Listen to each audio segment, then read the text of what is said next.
Hey, Terry Hodgkinson, your mindfulness coach. I want to continue on with a few more points regarding how mindfulness can help you in everyday life.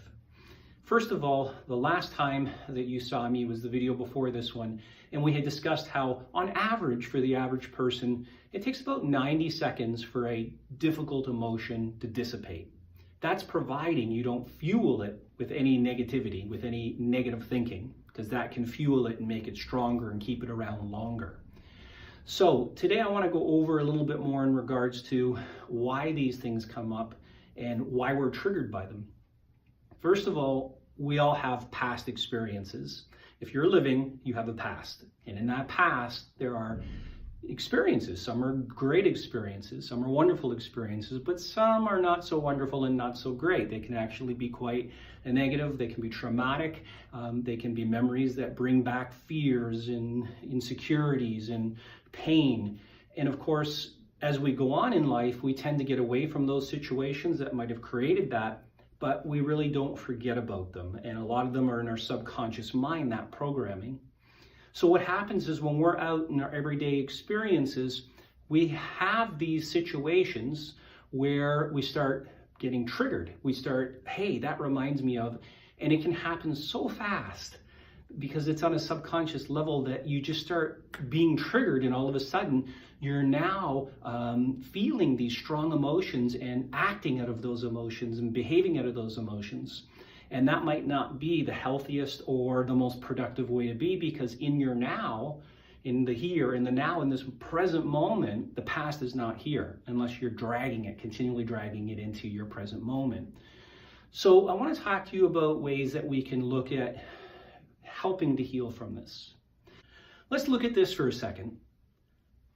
When you're in life and you're going through your day, each and every day, sometimes there are situations. So you can see situation, causes, and interpretation. What's an interpretation? Well, that's you thinking about that situation. And a lot of times that thinking is triggered from subconscious programming, because we all have that subconscious programming from all the way back to our childhood. So the interpretation, which is the thinking process, often causes the emotion.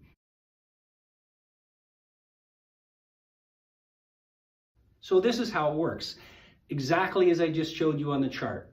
You have a situation, it creates an interpretation, creates a thinking process, creates the emotion. Now, the emotion might be a happy emotion, or it might be a difficult emotion. And it's the more the difficult emotions that we need to learn to be resourceful and learn how to handle those emotions so that they don't continue to linger and affect us. So let's look at the second chart now. What we want to be able to do is, when we have an emotion that's difficult, we want to be able to recognize the emotion, and then we want to identify the thought that triggered that emotion. And then we want to look at, hey, how can I change that thought? Because I don't want to continue to think on the same level as that created the emotion. Otherwise, I'll get more of the same thing. So how do I change the thought so that I can change the emotion? And this is where mindfulness comes in.